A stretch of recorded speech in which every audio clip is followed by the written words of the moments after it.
여러분의 아침을 함께합니다. 94.5MHz YTN 뉴스 FM 신율의 출발 새아침.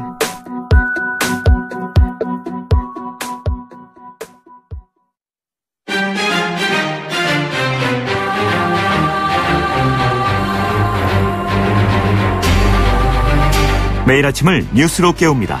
신율의 출발 새아침. 도발의 끝은 어딜까요?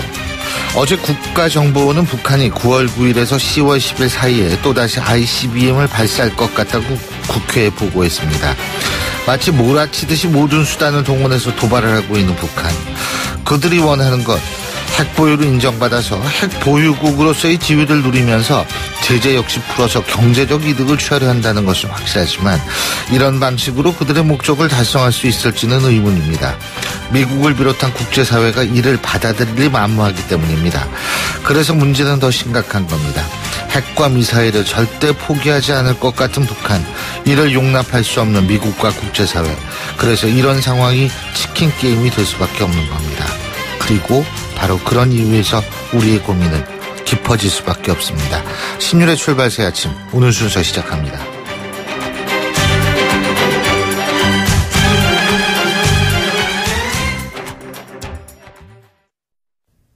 YTN 라디오 신율의 출발 새 아침. 예, 지금까지 들어온 뉴스 정리해 보겠습니다. 백병규 시사평론가 스튜디오에 나와 계십니다. 어서 오십시오. 안녕하십니까. 예. 먼저 우리 좀 즐거운 소식부터 얘기를 해보죠.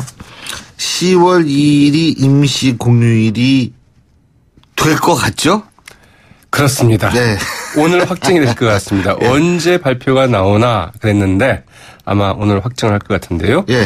오늘 국무회의에서 10월 2일을 임시 공휴일로 지정하게 되는 이제 임시 공휴일안이 이제 심의 의결되게 되는데요. 이렇게 되면은 주말인 9월 30일 토요일이죠. 이때부터 10월 9일 월요일 한글날까지 최장 10일을 이제 쉴 수 있게 됩니다. 올해 10월 3일은 개천절이고 4일은 추석, 5일은 추석 다음 날이고 6일은 대체 공휴일인데 이처럼 사실상 이제 10월 2일을 임시 공휴일로 하겠다는 것은 진즉부터 나왔던 이야기인데요. 늦게 하는 것은 가능하면 이제 외국에 나가지 말고 국내에서 좀 지내줬으면 좋겠다. 이제 이런 안 속는 희망이라고 많은 것 같은데 이미 한 사람들 많이 있다고 그러죠. 또 하나는 이제 우리가 염두에 둘 것은 이렇게 해도 이제 모시는 분들 많습니다. 그래서 네. 그분들에 대한 대책 맞아요. 정부가 좀 어떻게 내놓을 수 있을지 좀 지켜봐야 될 것 같습니다. 근데 어떻게 우리 백평정관님은 10월 2일 공휴일에 대해서 좋으세요? 글쎄요. 그래서 이제 이 방송이 좀 쉬느냐 안 쉬느냐. 안 쉽니다. 그렇습니까? 예. 그래서 여쭤본 겁니다. 네, 자, 우리 시각으로 어젯밤 유엔 안전보장이사회가 열렸는데 안보리 상임이사국들이 이제 북한을 강도 높게 비난을 했지만 이게 대응 방안 녹서 또 그렇고 이게 사실 뾰족한 방안이 이제 없을 것 같아요. 네. 그러면 이제 얼마나 더 세게 제재를 할 것인가. 이게 이제 관건이잖아요. 네. 그 부분이 이제 논란이 될 것 같은데 중국과 러시아 대사도 북한 핵실험으로 한반도 정세가 악화되고 악순환에 빠졌다. 북한의 노골적인 행위는 강력한 비난을 사고 있다. 한반도와 전 세계 안정을 심각하게 훼손하고 있다. 이렇게 좀 강도 높게 비난하고 우려했습니다. 예. 그러나 대응에 대해서는 가장 강력한 조치를 취해야 할 때라는 미국 그리고 제재만으로는 해법을 찾을 수 없다는 중국과 러시아. 이 입장이 좀 확연하게 좀 갈렸죠. 예. 니키 헤일리 유엔 주재 미대사 가장 강력한 제재를 할 때만이 외교를 통해서 문제를 해결할 수 있다. 그러면서 북한에 대한 원유 공급 전면 중단 등 이 고강도 제재안을 시사를 했습니다. 결국은 이제 원유 공급 중단 문제가 이제 전면적으로 드러날 쟁점이 될 것 같은데요. 여기에 대해서 류제이 중국 대사는 북한이 상황을 악화시키는 잘못된 행동을 멈출 것을 촉구하면서도 모든 당사자가 중국이 제기한 동결 제안을 진지하게 논의할 것을 촉구를 했습니다. 이 중국의 동결 제안이라는 것은 이른바 쌍중단을 말하는 거죠. 북한의 핵미사일 동결과 함께 한미 군사훈련 동시 중단을 하자. 그리고 이제 쌍계 병행, 한반도 비핵화 논의와 평화협정 체결 등을 동시에 논의하자. 이런 제안이죠. 바실리 내벤사 러시아 대사도 제재만으로는 한반도 문제를 해결하는 것은 불가능하다면서 유엔 사무총장의 중재를 이제 하나의 대안으로 제시하기도 했습니다. 근데 지금 이 동결을 전제로 한 이것을 미국을 비롯한 국제사회가 받아들일 수 있느냐? 사실은 받아들이기 힘들죠. 네, 핵보유국으로 인정을 받으려고 할 텐데 동결을 한다 하더라도. 그렇죠. 이제 그래서 그 니키 헤일리 이제 유엔 주재 미국 대사 이 같은 제안은 우리에 대한 모독이다. 뭐 이제 이런 반응을 보이고 있죠. 더군다나 이제 북한의 핵 보유를 용인하게 되면 이란도 이제 야 이거 좀만 버티면은 핵 보유 인정받겠구나. 이란이 그렇게 핵 보유를 하게 되면 이스라엘이 가만히 있겠습니까? 네. 제가 볼 때는 이건 국제사회의 문제이기 때문에 글쎄 이건 현실성이 그다지 높지 않을 것 같다는 생각이 들고요. 자, 미국은 11일까지 강도 높은 대북 추가 제재 결의를 추진하겠다는 입장인데 여기에는 군사적 대응 가능성도 포함이 돼 있죠. 네, 이제 그런 부분을 이제 미국 측에서 시사를 한 건데요. 네. 헤일리 미국 대사는 그 이번 주 중에 그 제재안 초안을 회람을 하고 11일 채택을 목표로 하고 있다. 이렇게 이제 밝혔습니다.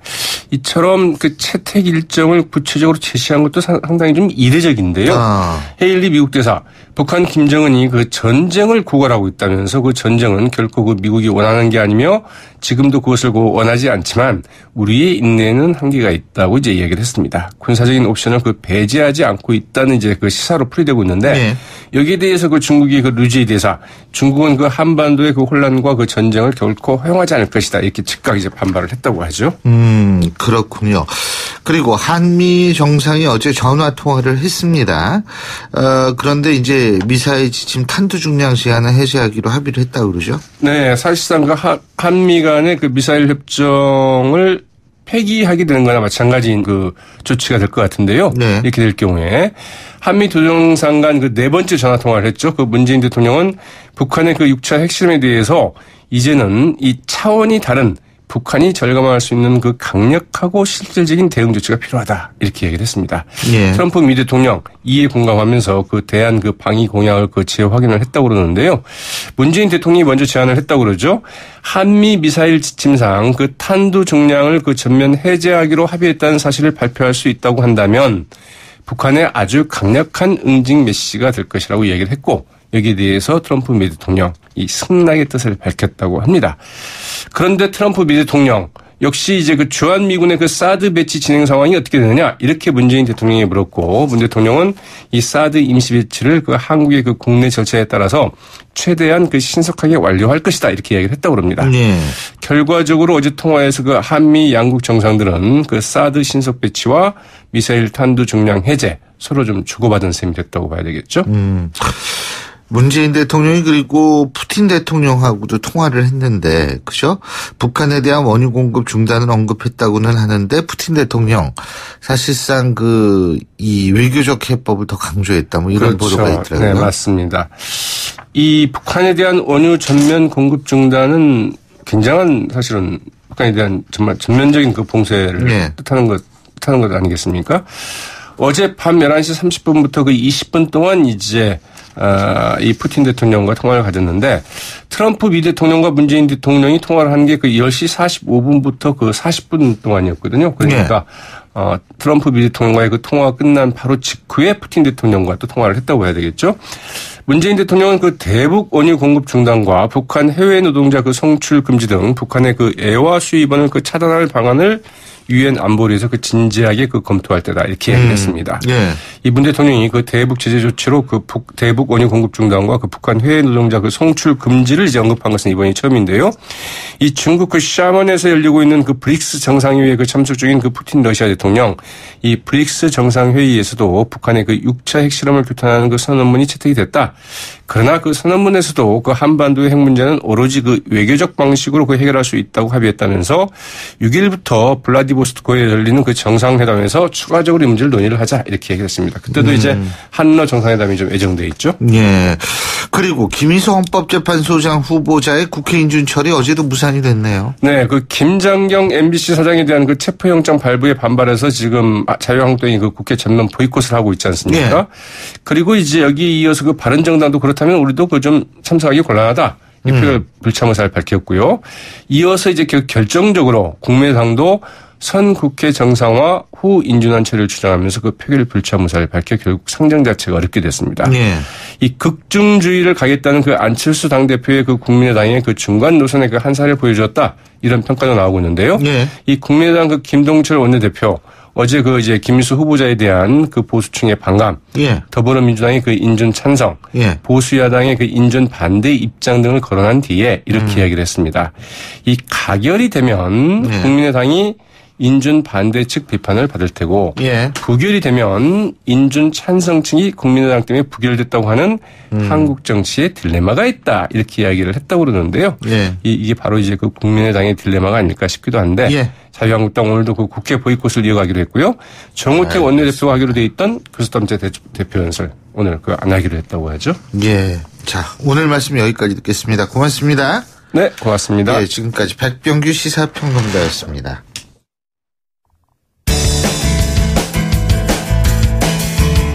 여러분은 지금 FM 94.5MHz로 방송되고 있는 신율의 출발 새 아침을 듣고 계십니다. 의견 주실 분은 짧은 문자 50원, 긴 문자 100원의 이용료가 드는 휴대전화 문자 메시지 우물정 0945번으로 의견 남기실 수 있습니다.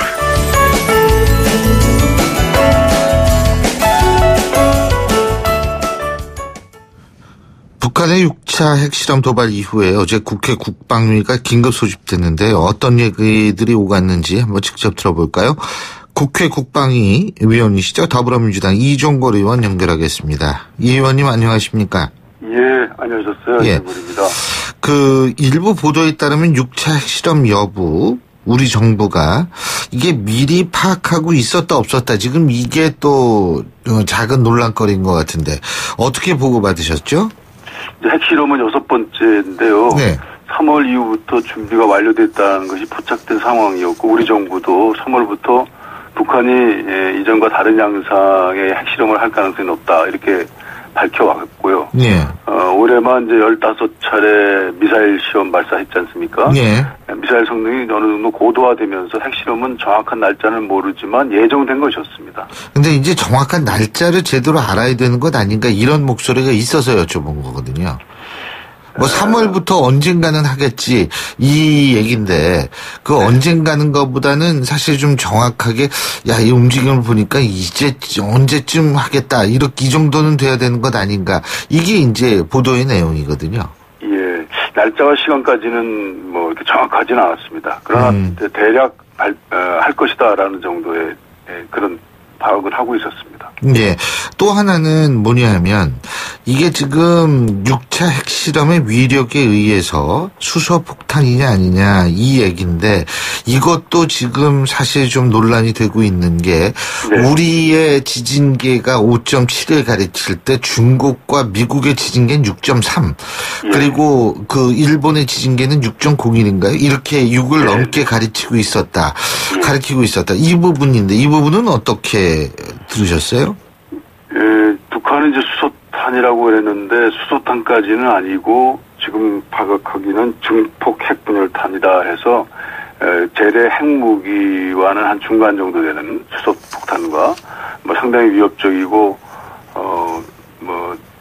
굉장히 그 기술 진화의 속도가 빠르다 이렇게 판단하고 있고요. 또 요거 말고 이제 핵탄두의 이제 그 경량화 소형화 탑재 가능성 예. 그것도 ICBM에 장착할 정도로 이제 어느 정도 기술이 고도화되고 있고 그리고 또 그때 김정은이 현지 지도를 보도하는 형식으로 이렇게 공개한 핵탄두의 모양과 크기를 봤을 때 거의 완성 단계 이런 것 아닌가라는 판단을 하고 있습니다. 우리 군도 그 제2 갱도가 무너졌다라는 것은 대충 그 보고를 했습니까? 예, 그거는 어느 정도 터지고 난 다음에 여러 가지 상황들은 거의 정확하게 우리가. 근데 제2 갱도가 일반적으로 알려지기는 100메가 이 킬로톤, 100킬로톤이요. 100킬로톤까지 견디기에 설계가 돼 있다. 뭐 이런 얘기가 있던데요. 그게 그렇다면은 우리가 추측한 50킬로톤보다는 훨씬 강력한 폭탄이 아닌가 이런 얘기가 나오는데 이 부분은 뭐라 그러던가요?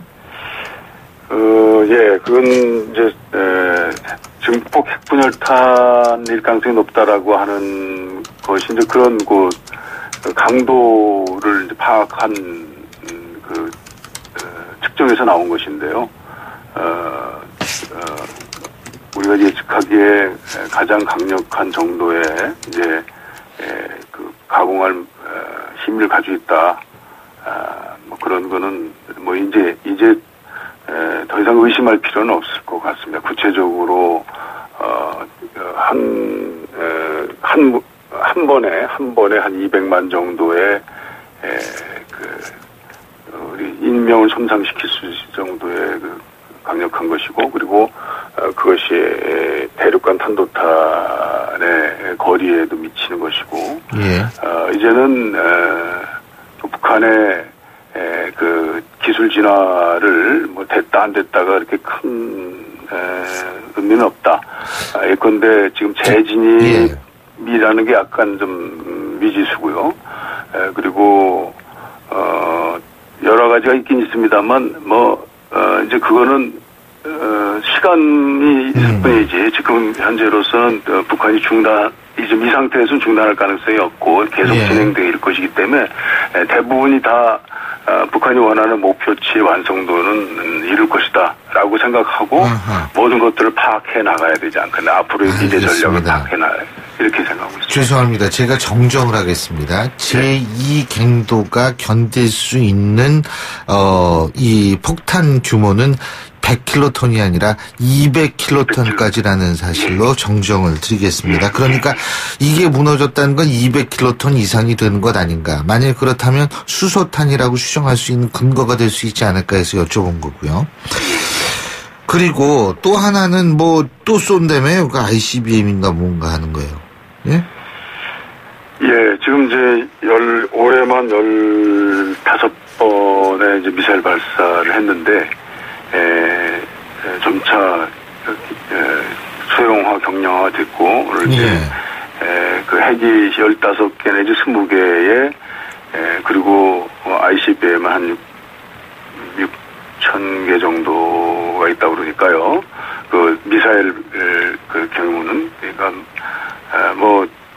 이제 심도 있게 분석을 해봐야 되겠지만 앞으로 계속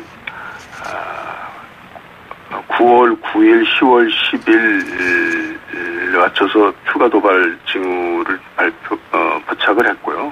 그리고 핵무기는 이제 핵탄두 핵운반제로 구성되는데 동시 개발을 해서 지금 이제 핵물질 추출해서 유도 운반 기술까지 1년의 무기화 기술 완성을 대내적으로 증명하고 또 핵보유국으로 인정받는 것을 목표로 한 북한으로서는 계속 도발할 가능성이 높다는 것을 저희들은 그냥 기정사실로 하고 있습니다. 자, 계속 도발 그런 분석을 많이 전문가들이 내놓고 있죠. 근데 이제 문재인 대통령은 지금까지와 다른 차원의 실질적 조치가 필요하다 이렇게 언급을 했다고 하는데 그렇다면 어떤 실질적 조치가 있다는 겁니까 이게? 우리한테 어떤 옵션이 있죠? 예, 군사적으로는 한미연합 전력 자산을 같이 쓰는 차원에서 스텔스 폭격기 등 전략 자산을 전개하는 방안이 있을 거고요. 그리고 경제적으로 원유 공급을 중단하고 석유 제품 수출을 금지하고 북한 노동자 송출 금지를 하는 것, 강력한 이제 진전된 제재 조치를 해야 될 것이고요. 그리고 이제 비핵화 선언을 이제 검토하는 구체적인 로드맵을 제시할 수도 있지 않겠나. 지금 국방장관이 전술핵은 선택 가능성이 있다 이런 얘기들은 아직 이렇게 전반적으로 구체적인 로드맵이 정해진 상태에서 구성된 건 아니고요. 대통령께서 말씀은 이제 이런 정도의 그 로드맵이 어느 정도 나온 상태에서의 하나하나의 그 수단을 마련하는 것이라고 할 수 있겠죠. 그래서 지금 이제 그 전술핵 얘기를 많이 하는데 그것을 이제 국회에서는 주장할 수 있습니다. 그러나 그것은 이제 NCND로 갈 수밖에 없는 것이라고 생각합니다. 정부에서는 NCND로 갈 수밖에 없다 이 말씀이신 거죠? 그렇습니다. 예. 지금 사실 북한 같은 경우에요. 어떻게 보세요? 이 핵과 미사일을 대화 같은 것을 통해서 포기하겠다 이렇게 나올 수 있다고 보세요? 예, 이제 북한은 핵을 가지고 있고 가공할 이제 힘을 가지고 있습니다. 예. 이번 6차 핵실험을 예. 계기로 그렇게 판단할 수밖에 없는 거 아니겠습니까? 그러니까 지금까지 우리가 뭐 40대의 경제 대국, 그러니까 북한에 비해서 그렇게 큰 경제 대국이기 때문에 이제 북한에 대해서 평화 유지 정책을 주도하고 그리고 또 핵 비핵화를 우리가 또 실현하는데 우리가 주도하고 뭐 이런 여러 가지 지금 핵에 대한 우리 이제 로드맵이 있었는데요. 이제는 뭐 북한은 강국이고 어찌 보면 우리는 그것에 대응할 만한 힘이 아직까지 확실히 없는 약국이다라고 볼 수밖에 없는 그런 구체적인 조건에서 시작해야 되지 않겠나 생각입니다. 그래서 지금까지 저는 10년 정부 동안에 대화하지 않겠다라고 하면서 제재했지 않습니까? 근데 제재가 효과가 없었어요. 예. 그래가지고 10년 동안 북한은 계속 시간만 벌고 예. 이만큼까지 이제 가공한 핵을 갖게 됐지 않습니까? 예. 이제는 핵을 조기에 매듭시키는 북한의 종결 프로그램을 미국 그리고 한국이 주도해서 지금까지 코리아 패싱이라고 그랬는데 코리아 패싱 안 됩니다. 우리 운명인데 그러니까 미국의 떳떳하게 미국에 강력하게 미국에 호소한 그런 프로그램에 대한 공동 그 로드맵을 통해서 북한과 종결시키는 협상 로드맵을 가동해야 된다고 생각합니다. 그래서 북한이 지금 원하고 있는 세 가지 있지 않습니까? 예. 그것을 뭐 거기 빨려 들어가는 것이 아니고 그것을 하나의 좋은 소재로 테이블에 놓고 해야 된다. 근데 그게요. 예. 북한 핵의 동결 아닙니까? 결국 현상 유지, 스테이터스 코어.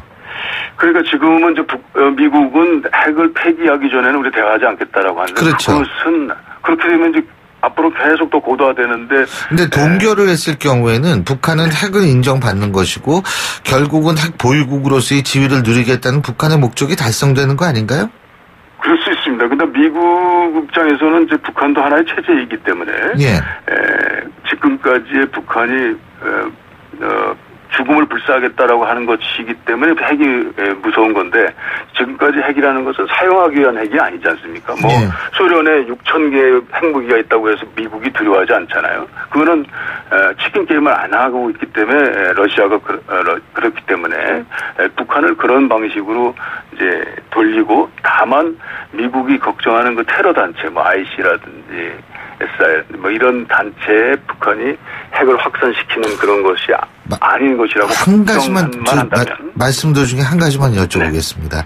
지금 북한과 소련이 다른 것이 구소련이 다른 것이 북한의 핵무장이라는 것은 이란의 핵무장 가능성을 높이게 되고 이란의 핵무장 가능성을 높이게 되면 결국은 이스라엘을 상당히 자극하게 되는 결과가 나오는 거 아닌가요? 네. 그러나 일단은 지금 북한의 핵이 그러니까 지금까지의 관계로 그냥 동결이 된다면 예. 지금 그 북한이 전 세계 주목을 이끌면서 핵을 개발하는 그 분위기는 이제 프리즈 할 수 있는 거죠. 막을 수 있는 것이니까 그런 예. 전략적 예. 시각의 전환이 예. 이제 필요하고 그것을 한국이 미국과 함께 주도해야 된다. 그래서 코리아 패싱도 극복하고 알겠습니다. 북한의 핵을 지금까지의 관계에서 동결하고. 알겠습니다. 이제 그때 저희는 그 핵의 최종적인 협상의 마지막 카드로 전술핵은 알겠습니다. 선택해야 되지 않겠나 이런 이제 입장이 나오는 것입니다. 오늘 말씀 여기까지 듣겠습니다. 고맙습니다. 네, 감사합니다. 지금까지 국회 국방위원이시죠. 더불어민주당 이종걸 의원이었고요. 신율의 출발 새 아침 1부 순서 여기서 줄입니다. 잠시 뒤 2부에서 뵙겠습니다. 소통의 아침을 여는 공정한 목소리. 신율의 출발 새 아침. 신율의 출발 새 아침 2부 순서 먼저 광고부터 듣겠습니다. YTN 라디오 신율의 출발 새 아침. 북한의 6차 핵실험으로 한반도 정세가 중대 국면을 맞으면서 어제 우리 시간으로 밤 11시였었죠. 유엔 안보리 긴급회의가 열렸습니다. 미국 유엔 대사는 지난 24년 동안 국제사회가 북핵 해결을 위해서 노력했지만 모두가 허사였다면서 가장 강력한 조치를 채택해야 한다고 강조했는데요. 과연 중국과 러시아의 벽을 뚫을 수 있을지 관심 쏠리고 있습니다.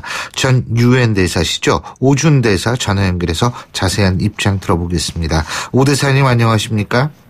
네, 안녕하세요. 예. 어제 헤일리 미국 유엔 대사가 미국에 인내심에는 한계가 있다 이런 얘기를 했다고 그러는데 무슨 의미일까요? 그러니까 물론 이제 유엔에서 더 제재를 강화할 건 틀림없는데요. 예. 그와 함께 다른 여러 가지 옵션도 다 검토하겠다 이런 이제 의지를 분명하게 밝힌 걸로 봅니다. 네. 다른 옵션이라는 건 이제 군사적 옵션 뭐 이런 거죠. 그죠? 그런 것도 포함한 거겠죠. 그렇죠. 그런데 지금 미국 같은 경우에 이제 뭐 가장 강력한 조치를 채택해야 된다 안보리가 이런 얘기 하는데 이거는 뭐 대북 원유 공급 중단 얘기하는 거 아니겠습니까? 그 원유 공급 중단을 포함해서 그다음에 이제 지난번 제재 조치로 북한 수출의 한 3분의 1 정도가 금지됐죠. 예. 그러니까 그거는 3분의 2는 아직도 할 수 있다는 뜻이니까 예. 더 제재를 강화할 여지는 항상 있다고 생각합니다. 근데 가능하다고 보십니까? 러시아, 중국이 동의할 거라고 보십니까?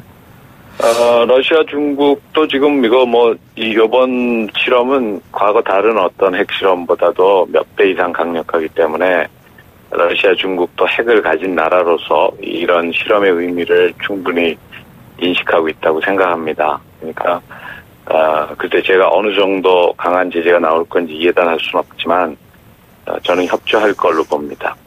협조할 것이라고 본다는 말씀이시군요. 지금 이게 그렇다며요. 이거 북중 국경 지역에서 강 밑으로 해가지고 송유관이 이렇게 뻗어나가고 있는 모양이더라고요. 네. 그래서 그거를 잠그면은 사실 간단한데 이게 잠글 수 있느냐. 그걸 수도꼭지 잠듯이 잠글 수 있느냐. 이 부분인 것 같은데 그걸 한번 봐야겠네요. 그죠? 네, 원유 공급의 차단 같은 거는 이제 북한으로서는 치명적이죠. 북한은 중국 이외에는 원유를 사올 수 있는 능력도 없고 다른 제공받을 수 있는 방법이 없기 때문에 예. 치명적이라고 할 수 있습니다. 치명적이라면은 북한이 그러면 움직이리라고 보십니까? 이거 너무 힘드니까 우리가 핵 포기할게, 미사일 포기할게 이렇게 나올까요? 글쎄요. 그거는 이제 예단하기 어려운데요. 예. 지금 현 시점에서는 북한이 핵 능력을 완성했거나 완성에 가깝다는 것을 우리가 인정해야 된다고 생각합니다. 예. 그러니까 북의 핵 능력을 인정한다고 해서 북한을 핵 보유 국가로 인정하는 건 아니죠. 핵 보유 국가라는 거는 그건 국제 법적인 용어고 그런 것은 미국이나 영국, 프랑스, 중국, 러시아 같은 나라만이 인정받고 있는 것이기 때문에 예. 우리는 북한을 핵 보유국으로 인정해서는 안 되고 그러나 핵 능력은 저는 인정해야 한다고 생각합니다. 그래서 그런 상황에서 북한이 조금 더 실험을 더 하느냐 덜 하느냐 이런 것이 큰 의미가 있는 게 아니고요.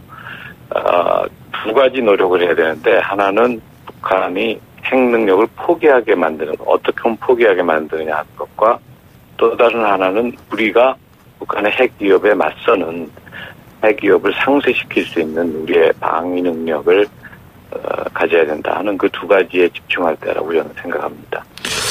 근데 대사님 이게 핵 능력을 포기하게 만드는 방법이 이게 쉽지가 않을 것 같은데요. 물론 당연히 쉽진 않지만 이게 이 평화적인 방법으로 가능하다고 보십니까? 시간이 걸리죠.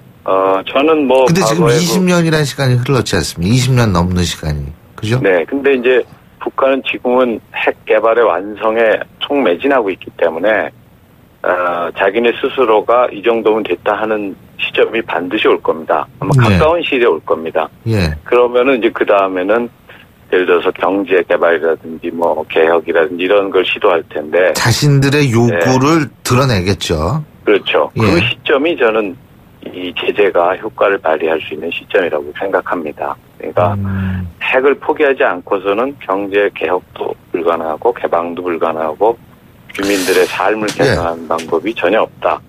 이런 상황을 만들어 놓으면은 북한이 선택을 할 수밖에 없지 않나. 물론 거기에 시간이 걸립니다. 대사님, 근데 있잖아요. 옛날에 우리가 뭐 북한 핵법 얘기할 때 뭐 리비아식 해법, 우크라이나식 해법 뭐 이런 얘기 많이 했었잖아요. 그죠? 네. 근데 이게 리비아식 해법, 리비아의 가다피는 죽었단 말이에요, 지금. 예? 네. 이러면은 김정은이가 그런 거를 보고서 야, 이거 리비아식 해법이나 뭐 이런 식으로 경제적 대가를 받으면 포기하겠구나라는 결심을 할 수 있을까요?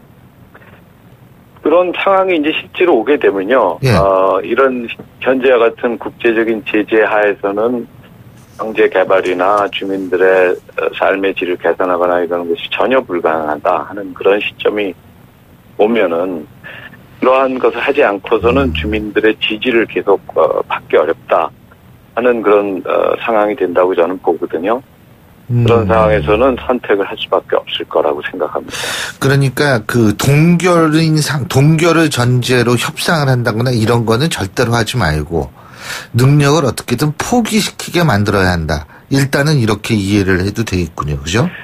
저는 그러니까 현 시점에서는요. 동결이나 레드라인이나 이런 단어들은 이제 의미가 없어졌다고 생각합니다.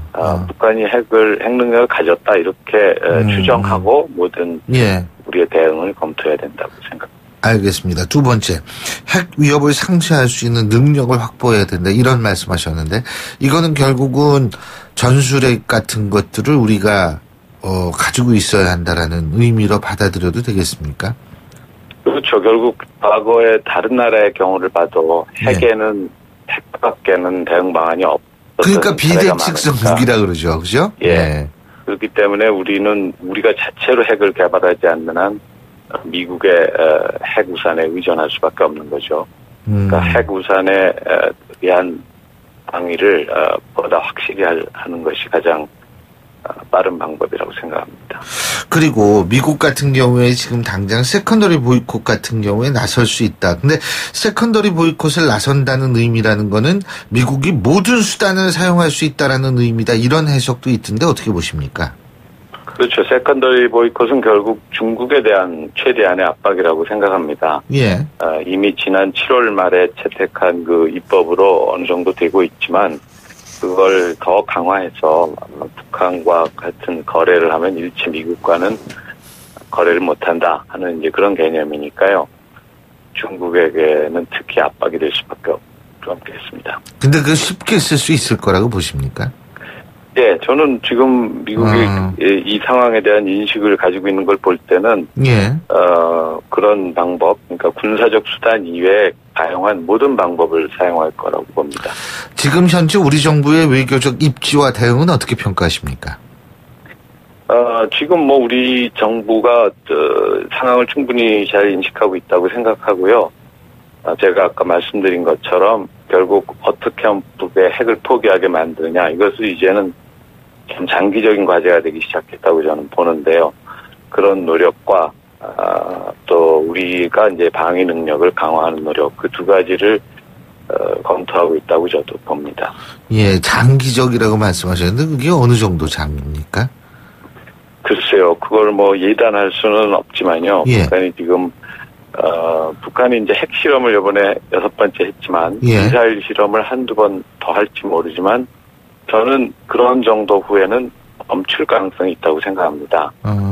멈추고 이제 다른 걸 하겠다 이렇게 나올 수가 있는데 예. 그 시점에 우리가 북한이 이 제재가 아파서 예. 다른 걸 할 수 없게 그러니까 그렇게 만들어야 결국 북한이 선택을 할 것이라고 생각합니다. 예, 오늘 말씀 잘 들었습니다. 고맙습니다. 네. 지금까지 오준 전 유엔 대사였습니다. 신율의 출발 새 아침 2부 순서 여기서 줄입니다. 전 8시 10분 3부에서 뵙겠습니다.